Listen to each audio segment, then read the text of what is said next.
kamaran beste alde, oraingoan Jorge Valdivielso dugu, Estampaciones Gakoagako ordezkaria eta nagusia okerez banago. Ongo etorria eta egunon, Jorge? Egunon. Bueno, nola eramaten dugu konfinamentua? Zuendako zer suposatu izan du konfinamentuak? Bueno, gauza zaila eta berria da. Ez da inoiz, guk ez, eta gure nagusiak ez dakit ikusi duten, zerbait honela gauza honengatik, bai? Baina, aurrera botatzen aldugun bezala, eta gero oso arraroa dago guztia, bai. Bueno, lanean jarraitzen duzue normalidade osoz edo ez, honek suposatu izan du hainbat lan utzi behar izana? Ez gaude lan egiten normala, guztiak, baina gelditu ezin izan dugu, gauza produktu batzuk egiten dugu ospitaletarako, garro batzuk, eta horiek egin behar ziren, eta gainera orain gehiago egiten gaude. Eta gainera urgentzia askorekin, eta gaude egiten gauza gutxiago, baina gauza hietakoa gehiago. Kontatu diguzu pixkoa, zein diren zuek, erran duzu eritetxeko eta ospitalendako eta ari zaretela lanean, kontatu diguzu ze produktu mota dire orain gehien egiten ari zaretenak? Adibidez badukago kliente bat egiten duela ospitaletan dauden karroak, hor gainean uzten dute gauza guztia, beraien aparatua, makinak, ordenagailuak, ospitaletan dauden karroak, daudenak hor. Eta hori, orain, kliente honek saltzen du mundu osoan. Orduan, orain gaude egiten hori pilaka, eta gainera gaurtik biharkorako, bai? Eta gero baita ere beste batzu badaude beste kliente bat lan egiten du metakrilatoarekin, eta harin daude egiten manpara asko, farmazietan edo supermerkatutan edo ikusten dugun manpara hori, hori baita ere egiten da asko. Gero baita ere egiten dugu behientzako potro batzu deitzen dela, guk ez dugu egiten, baina gure klienteak bai, ez? Eta, behiak ere esnea jarritzen dugu edaten, orduan hori, dira 3 edo 4 eta, mugitzen gaude. Orduan, gauz batzu bintzat ikusten denez mundu guzirako, ez? Momentu honetan osasun produktuak toki guzietatik eskaera, eta gehienek atzoko nahiko zuten, nahi dut sekulako prisakin, ez da? Hori da, guk egiten dugu bagarrik parte txiki bat, egiten dugu tubo batzuk, kliente egiten du guztia eta berak da esaten diguna. Lehenbiziko egunerako, zertifikatu bidali, mesedez egin, eta gu gustora gainera, laguntzeko bada, primeran. Baina kliente asko eta sektore asko gugutzen badituzu, beti zerbait egite tokatzen zaizu egin. Ez da bezain kliente bat eta sektore automazioa adibidez hori gelditu da. Orduan hor itxi egin beharko genukela. Baina, gaude hola. Orduan, gauz batzuk bezea konpentsatzen dute. Erran dute, gauz batzuetan sekzio batzuk erratera baterako edo ekoizpen edo produktu batzuk momentu honetan erabat geldirik, baina beste batzuk lana haunitz gehiago ematen, ez da? Baina horregatik ez dizut arraroa dela, nola enfokatzen duzu, guk hemen 9 gaude. Ezin dugu egin ERTE bat, eta ezin dugu guztiak lan egin. Da pixkat arraroa, errezena da, izten dugu, eta ez dakigu nola aterako den, ez? ERTE hauek eta hori, telebistan oso polita ateratzen da, baina gero ikusiko dugu, oraindik ez da ezer ikusi, ez da laguntza bat. Nik espero dut baietz, etorriko direla, baina, ez da. Eta ezin duzu lan egin normal guztientzako, zuk azken finean, hilero, gastuak berdinak die. Orduan, pizkat, komplikatua dago, gaude hor erdian, ez gaude egiten lan normal eta ez da gaude itxita, ikusiko dugu gero nola ateratzen zaigu. Ze itxaropena, bada itxaropenik, nahi dut zuek epe bat, zuen buruan diot, epe bat jartzen duzue normaltasunera etortzeko, ez dakit iraila edo udako garaia ez dakit nolakoa izaten den zuentzat, bueno, agian, bakotxak bere lan jardueran jakiten du, zuena, noizko espero duzue, espero diot, normaltasun batera iristea? Ez dakit. Egitan ez dakit. Ja, COVID-ekoa baino lehen, ja, pizkat arraroa zegoen merkatua, ja, de repente asko zeneukan, gero gutxi, zegoen linea bat dola, eta ja honekin ja apurtu da guztia, ez dakigu nolaterako den. Orain nik uste, egon garela bi aste, hilabete bat lan egiten ongi, baina nik uste direla erditan geratu diren proiektuak bukatzeko. Bai? Zen, ja gauza berriak ez dakit. Nik uste dut ez dakila inor. Ea nola ateratzen gara hemendik, ea jendea zenbat dirua daukan gastatzeko etxean. Bai? Zen, ez diango porrak, nor sartuko da orain kotxe batean, edo etxe bat berrian, ez dakit. Nik uste inork ez dela usartuko. Orduan guztia geldituko da, pizkar nik. Ez orain, baina udarako ni ikusten dut zaila. Eta zuen bezalako lanetan, beti egon behar zarete gauz produktu berriak asmatzen, espezializazio gehiago hartzen, edo lan batean nahiko erresa da normal dagoenean segitzea. Produktu berea ez badukazu, azken finean zure klienteak egiten duten gauzak zuri afektatzen dizu, ez? Guk egiten dugu parte batzu, baina ez da gure produktua. Bai? Produktu berea badukazu, imitatzen duzu gauza bat, edo venga, hau aldatzen dut, edo egiten dut beste bat olakoa, baina guk ez daukagunak produktu berea, dependemos de estetatik, orduan zailagoa da. Ez bada mugitzen guk ere ezin gara mugitu. Edo produktu bat atera gurea, baina hori oso zaila da. Berzek eskatzen dizueten edozein produktu egiteko gai zarete, o gai da guakoba, edo nola bideratu zate, bat, gauz batzutan bakarrik espezializatu zate? Ez, badukagu, bakoba bertan egiten duguna da estampazioa prentsan, bai, fleje batzuk eta pieza metalikoak, bai, hor golpe bat ematen dugu prentsan, egiten da torgel bat edo util bat, eta bezera nahi duen formaz egiten da, tirada askotan, gutxitan, hori ja, bere erabakitzen dute, eta soldadura ere egiten dugu. Vale? Ez dugu egiten instalazio handia, gauza txikia, bai? Eta gutxako gauza, baina bai, jende nahi duena egiten dugu. Eta baita ere badukagu beste sekzio bat, bi enpresa dira, eta hor daukagu tornoak, fresadorak, rectificadora, roscadora, osea, orduan abarkatzen dugu asko, bai? Metalikoa bada, aldute deitu egingo dugula. Trokela, estampaziorako erabiltzen duzuen trokela, zuek zeuk egiten duzue, edo eginarazten duzue? Egiten digute. Bai. Egiten digute marrazkia, eta betidanik ja enpresa batekin guk aldugun guztia lokal egiten dugu, bai? Ez dugu erosten kanpoan, bai?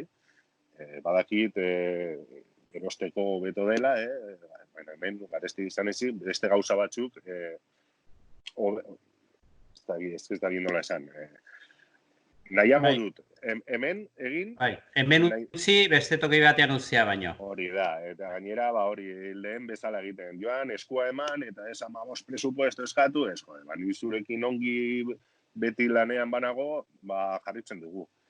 Eta guk hor, filosofia hori jarraitzen dugu. Ikusten dugu galdu dela, bai? Ja jendea eskatzen du leku guztitan, eta jaten da, beste leku batxutara gautza, eta zentimora doazte. Horrein ikusi da. Maskaria behar dituzu, ja, guztiak txinara, bai? Zen beste leku batean jaz da egiten itxi dutelako. Ez badiuz eskatzen jendea izten du. Eta ja... Adibidez, horrek erakusi digu hauniz, berrirore uste duzu honek ekarriko duela ondorio bezala jendea itzultzera bertako ekoizlera, bertako bertan ekoizten denari, bertako baita ere talentuari, bertako ingenieri, langile, dena delakoa, osea, dena urruti joan gabe, zure ustez honek hori erakutsiko digu, edo ez dugu Ojalá, ikasiko? ojalá, nik uste dut ez dugu ikasiko. Gero gauza normalizatzen denean, bueltara egingo dute. Osea, enpresa hundiak, beraiek inmediatoa begiratzen dute. Ez dute begiratzen 10 edo 15 urtera. Beraiek nahi dute, hau, 3 alba dutatera, 4 baino be. Berdin zaio non. Eta hori egiten dena, bai, bakarrik irabazten dugu batek, berak, baina beste guztiak izten dute edo ez da kostoak ere ez dute hartzen. Osea, guk hemen trokel bat Txinan, edo nik egiten dituan pieza batzuk Txinan, hemen jartzen diote eginak, niri materiala kostatzen zaidana, ja ezin dut egin. Osea, niri bakarrik materiala ja ateratzen zait berari bukatua. Eta hori ezin da, nork irabazten du, azken finean goikoa, beti goikoa da. Egin behar zen, ojala. Baina, hori ikusten dugu, 4 urtero ikusten da, nortzuk ateratzen diren beti, ez? Entzen digute, egiten digute, 1000 trampa, nos roban, egiten digute, eta gero, 4 urtetara, astu zaigu guztia, eta berriz berdina. Orduan, ez dakit, ez daukagu memoria. Beraz, orduan ikusten duzu, hemen lantegiak, horla, zuek bezalako lantegiak mantentzea, oso zaila dela, erabat kemenzu eta konbentzitua behar dula batek horrela aritzeko, ez da? Bai, oso txikia bazera, beno, eta autonomoa eta dola, gaizki pasatzen duzu, baina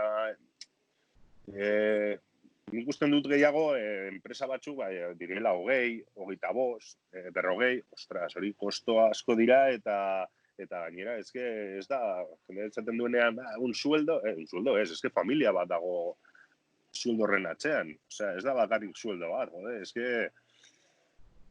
hori komplikatua da. Ez bada sartzen lana, eta lana guk ezin dugu bilatu gola, azken finean merkatuak dira. Mugitzen dira hemen, mugitzen da guztia erlazionatua dago.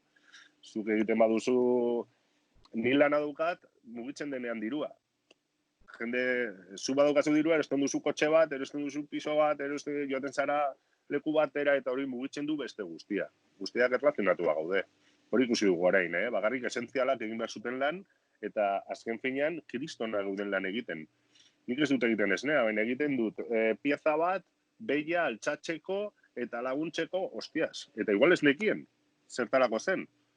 Baina azken finean kadena bat gara guztiak. Beraz, optimista zara edo eskorra zara? Ez, optimista beti. Kejatzen ez dugu ezer lortuko. Begiratu aurrera eta tinko. Ez da geratzen beste bat.